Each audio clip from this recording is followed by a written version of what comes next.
to another episode of the Fortunate Life podcast. And here with me today is Jessi Romero. She's an expert, a leader, and she helps the ADHD entrepreneurs. The first time she told me what she did, I was blown away, and we sat down and we were exchanging a couple of ideas, and she said this is what she did. And I mean, I am an undiagnosed ADHD person. Friends have always told me, "Oh, I think you have that. I think you have that." And so a lot of the things she was saying Yeah. to help people were connected to that. And I wanted to bring her here to share her experience and share what she does, her story, and how she has gotten to that place where she's now a leader, helping so many entrepreneurs in that space. So welcome, Jessi. Thank you. Thank you so much. I'm so happy to be here. You're very welcome. So, I always start with your story. Every hero has a story, and Mhm. I want. So, what's your story? I want us to be able to hear that and connect to you. What makes you you, and what has brought you to to where you are today. Yeah, totally. Okay, so I'm from Houston, Texas, in the States. And I'm originally from Miami, and we moved here to Texas, when I was 13. And my parents are Colombian, so I speak Spanish. I'm Colombian. It's a big part of my culture. So yes, I live here in Houston with my husband and my little baby. He's gonna turn 2 years old. And yes, I mean, I love my life. I'm pretty happy. And I've definitely been through a journey. I would say 2020 has been such a journey. Mm, And I mean, you just talk about everything that happened this year, but even just like personal development for me was mm, also a really big journey. And it kind of started with being diagnosed with ADHD. mm, Um, and so before I became an entrepreneur, I was working for a nonprofit, something that I was passionate about. I always had a passion for helping like the teens age range. mm, And so that's what this nonprofit did. We helped teenagers in really hard areas, neighborhoods, and we would go into the schools and try to connect with them, and then we would help them. So if you think back to when you were a teen, you can think back that, you had like adults, like teachers and, like parents, but then you had your friends and you didn't have like a middle ground there to get actual advice. So we kind of helped them with that. And I loved what I was doing. I was passionate about it. I was running the social media for it and like growing it through there, connecting with more kids through there. And we would do a lot of things. We would just teach them, connect with them, help them get through life because they had a really hard life. mm, So I loved what I was doing, but at some point, I think I I think I stopped loving it. And I mean, there were things that I really loved about it, but I guess just the environment at the office and some of my roles, it started to become something that I wouldn't look forward to. mm, Um, which was kind of new for me. I always said I'm not going to do something that I don't want. Like mm, whatever work that I do, it's because I'm passionate and I love what I'm doing, right? That for me is the best payment. So yeah, then I got pregnant and I had my baby and I was on maternity leave. And as I'm in maternity leave, becoming a new mom, going through the whole stages, mm, I was like, wow, okay, so it's coming up to the time when I have to work. mm, And I didn't want to go back to work. mm, I was like, oh man, I don't really know if I want to do this. Like, because now I have to juggle so many things, right? With being a new mom. mm, So I'm like, okay, I'm gonna have to find a babysitter this time, and then I'm gonna have to be able to do. And then I was just looking at all my schedule and having to part my focus in so many areas. mm, Um, and be away from my baby, that at that point I realized that's not worth it for me. Like I mm, don't want to do that. mm, Which was a big realization for me because I thought I liked what I was doing, but that's when I realized, you know what, actually no. mm, So it was a hard place to be and sucky because I didn't want to just like be a stay-at-home mom and not do anything. So I'm like, what do I do then? If I don't go back to work, what do I do? And at that point, for months, I had started to feel like the desire of having my own thing, like having my own business. I think I saw some of my friends around me open their own business and like be all into it. And I was like, that's what I want. I want to do that. But I didn't know what to do. Like, I didn't know what kind of business I could even open. I had no idea. So yeah, so I was kind of thinking about that, and I ran across a course that was teaching women how to run Facebook ads and kind of that skill set. And I always considered myself a natural marketer. Like, I was always really good at marketing. I always really enjoyed it. And all of the jobs I had before then is something that I always kind of ended up doing, even though I wasn't told to. And they always ended up getting actually good results. So it kind of aligned with me. And I'm like, you know what, that would be cool. So I took this course. I learned about Facebook ads. I did it for a few months. I took way more courses after that. And that's how I got into the online space. And I realized, oh my God, there's a whole world on here, just people from everywhere doing all these things. It was kind of new to me. You know, maybe you probably can relate that people that aren't in the online space, like our friends and families, have like no idea, you know, what it's like. Because people would tell me, well, how are you even going to find people? How are you going to find clients? I'm like, oh, that's not a worry. There's tons of us here in the online community. So I kind of submerged in that, started helping people with their ads. And I realized that I loved being an entrepreneur. Like, I loved helping people with what I felt that I was really good at and what I was passionate about. And so I did that, but I found myself also kind of submerging into all of their marketing, not just the Facebook ads, because, you know, in order to have a good Facebook ad, you got to have a lot of other things in place, right? So I was like, okay, your website doesn't look good, and you're not communicating really well what you're doing. And you know, I was working with a lot of local businesses, and I was like, your Yelp, here in the US we use Yelp a lot, which is, you know, just to find like restaurants and places, and people leave reviews. And I'm like, your Yelp is not like optimized. So I was kind of going over and beyond, looking at the whole marketing picture and helping them in all of those areas and giving them ideas. And I found that that's what I really love doing. So I kind of pivoted to a marketing coach and helping people with their marketing. I also social media manager for like a year or two, and I was running clients' Instagrams, and I got really good at social media marketing. And they were seeing their businesses grow, and lots of people were like, they were getting new leads, new customers, people that were saying, yeah, we found you on Instagram, or I had a mechanic client in California, and they had a few people that found them through Instagram from the work that I was doing on there for them. And they would come into the mechanic shop. This is a mechanic shop, right? Nothing interesting there. Yeah. But they would come to the mechanic shop, and they would look around and be like, wow, I can't believe I'm finally here.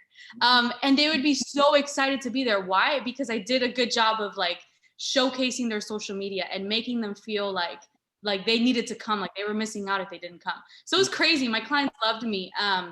And I was getting them really good results. But as maybe a lot of you have experienced, I went through a burnout. Oh my gosh, it was so bad. And I don't know if ADHD has anything to do with this. I think it does a little bit.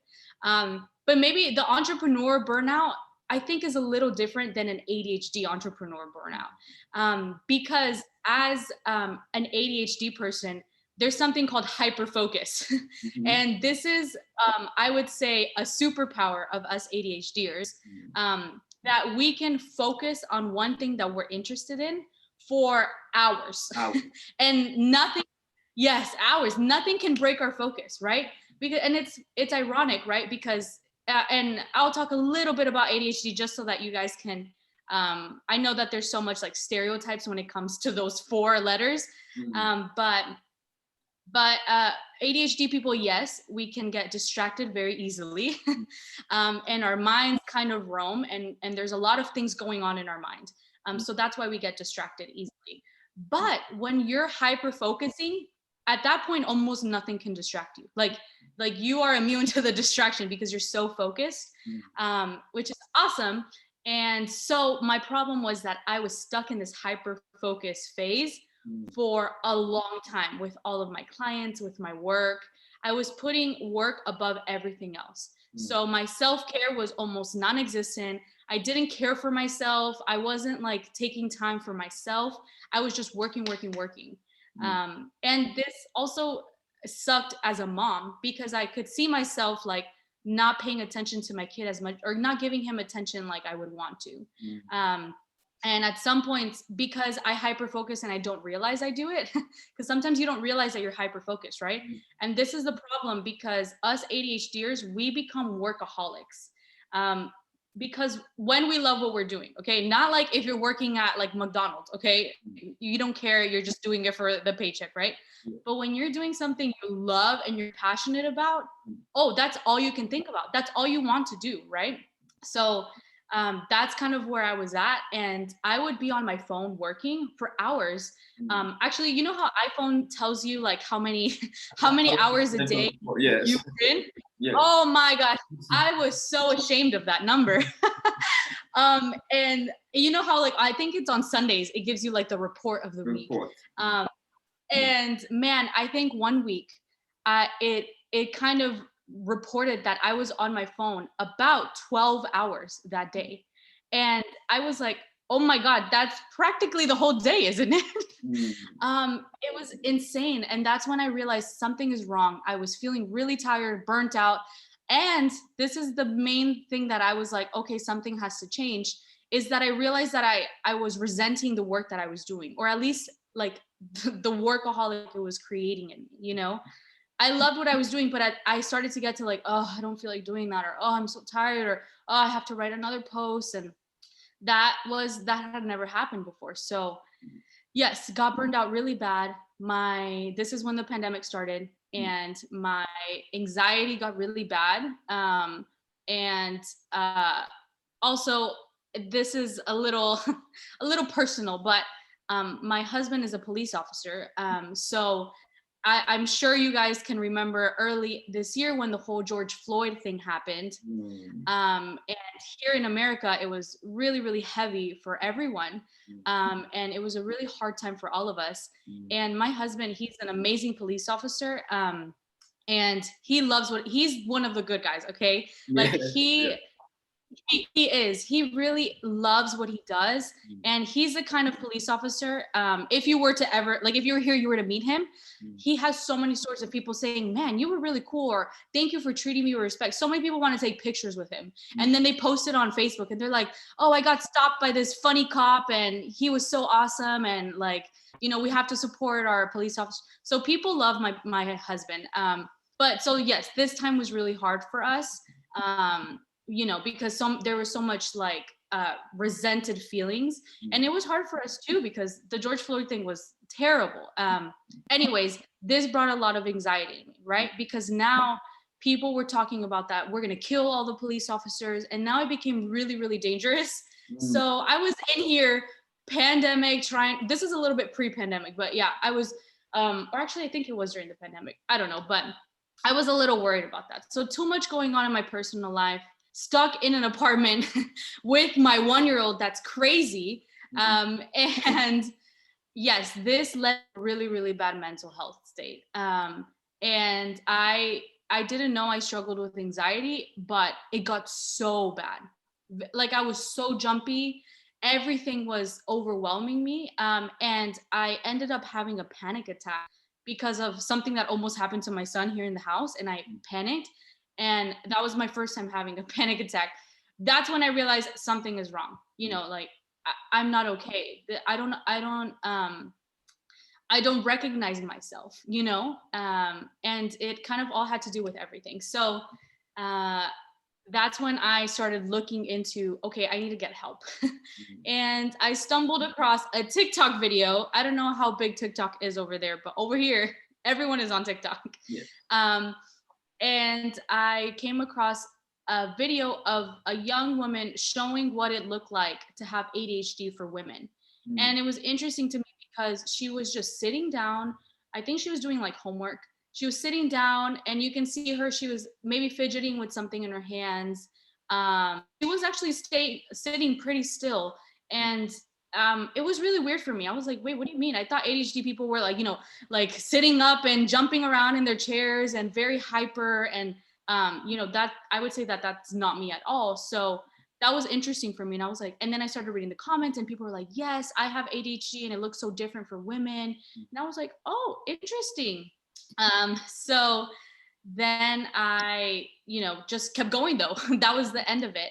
And it wasn't until, unfortunately, this might be funny for you, but until I saw a replay of a recording that I did with a client, like I had a coaching session with a new client. Yes. And this was in my new pivot of being a marketing coach. Okay. So I was kind of a new marketing coach. I was starting to help people with that. This was my first client.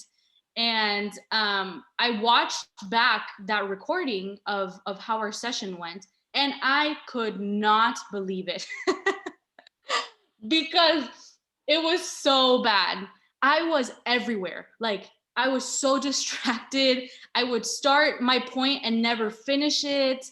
My eye contact, I was looking around everywhere. I was like, so distracted in my own world almost. And I was like going at a million times, talking super fast.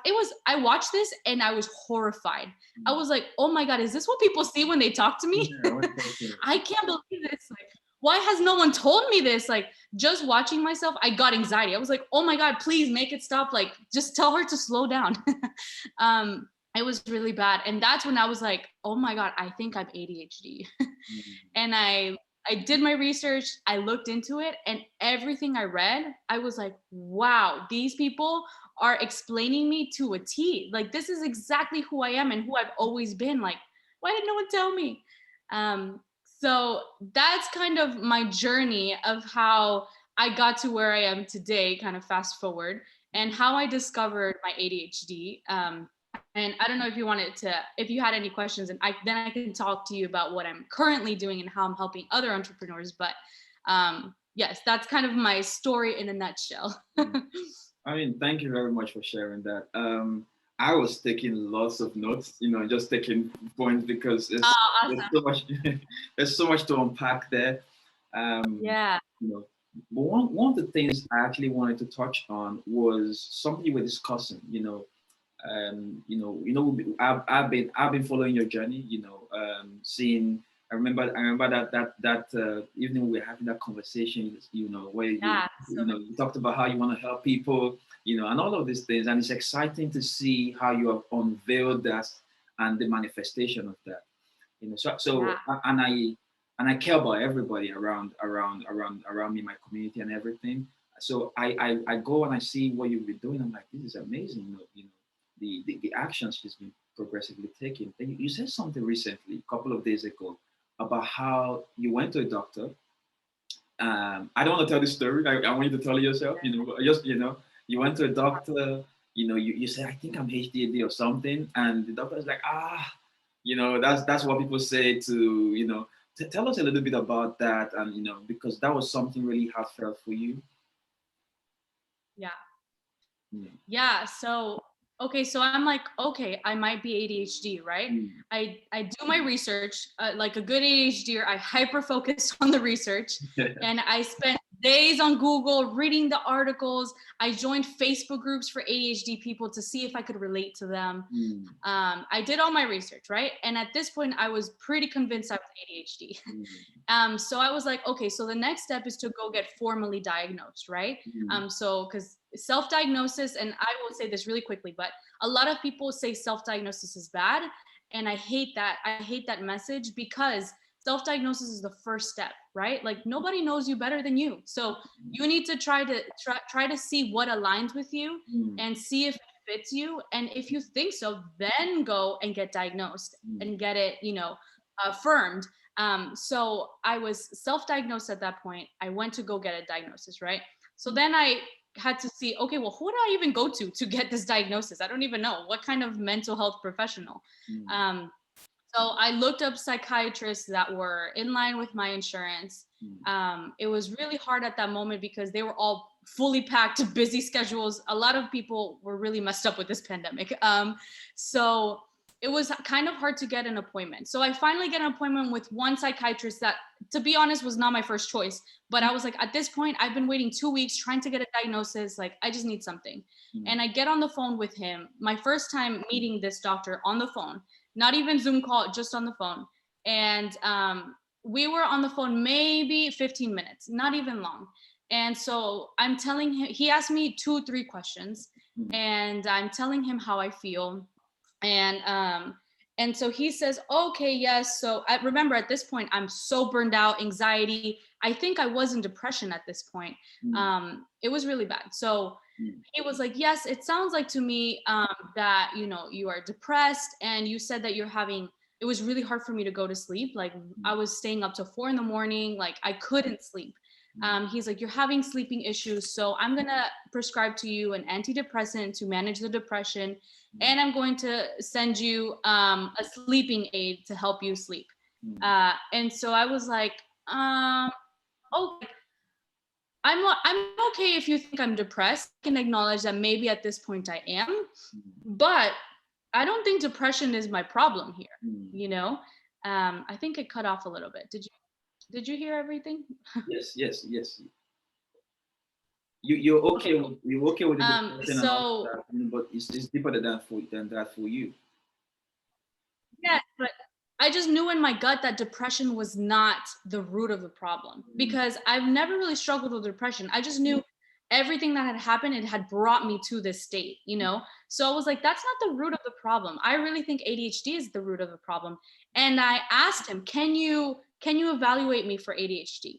And this psychiatrist said something so stupid. I'm sorry, but it was ridiculous what he said.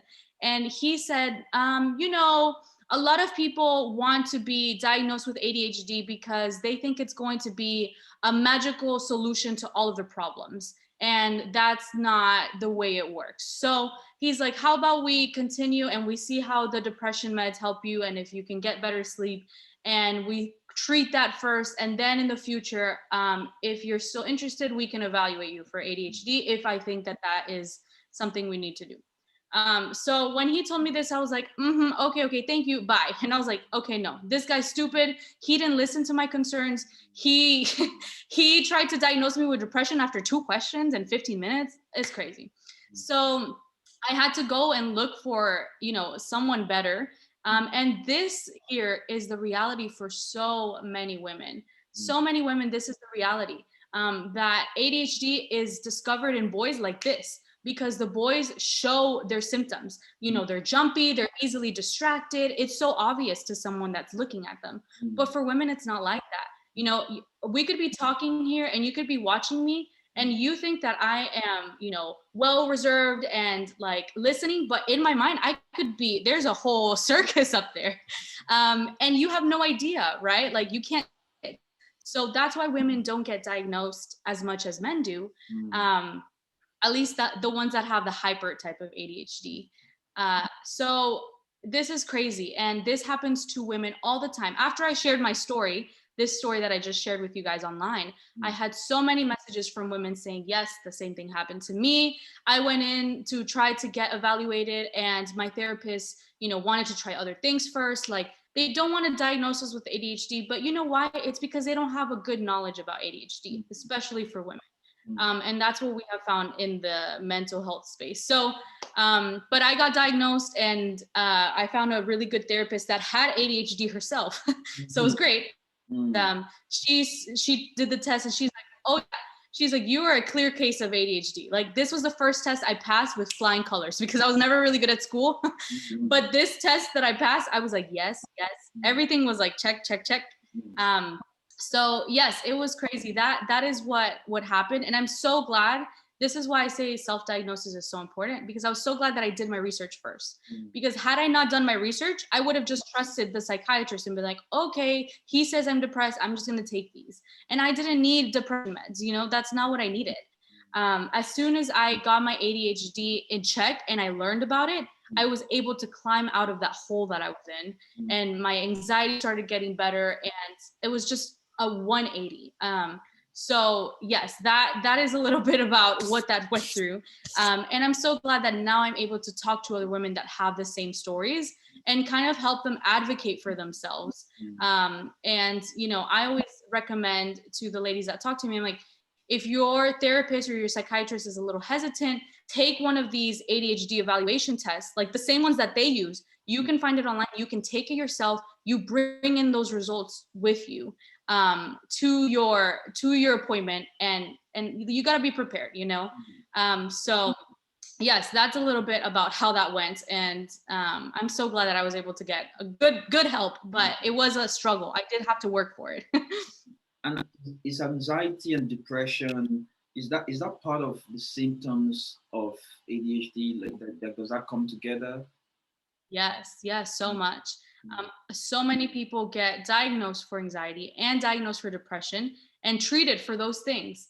And they find that actually the medicine and the what they're trying is not helping them.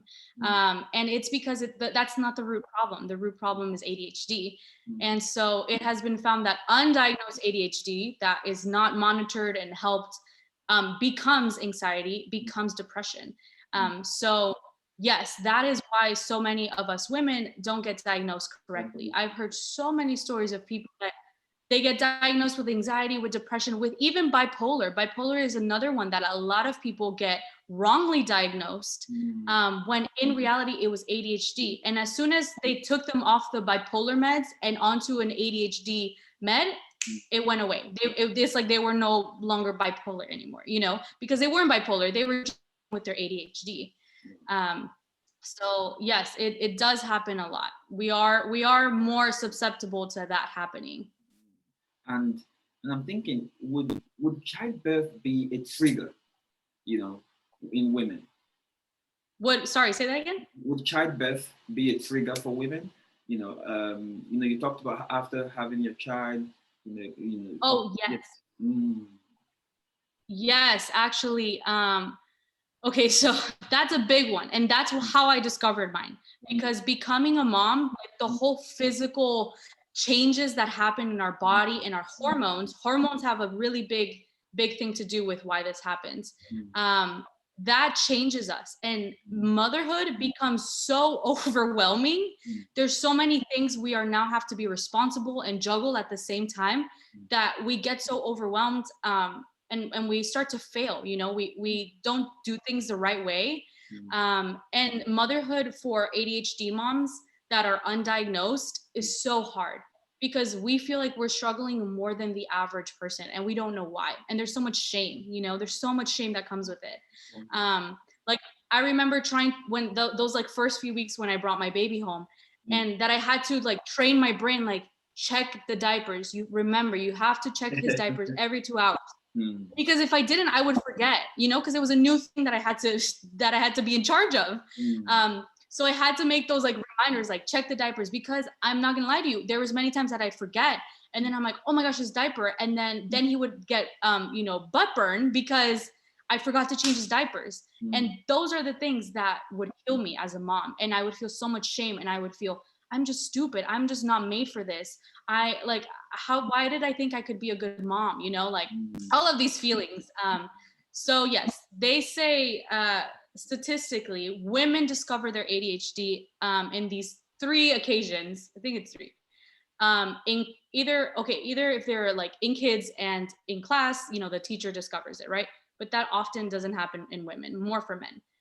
If not college, when they try to go to college and they have all these classes, they're trying to do homework, they realize, oh my God, this is so hard for me to stay focused and do schoolwork.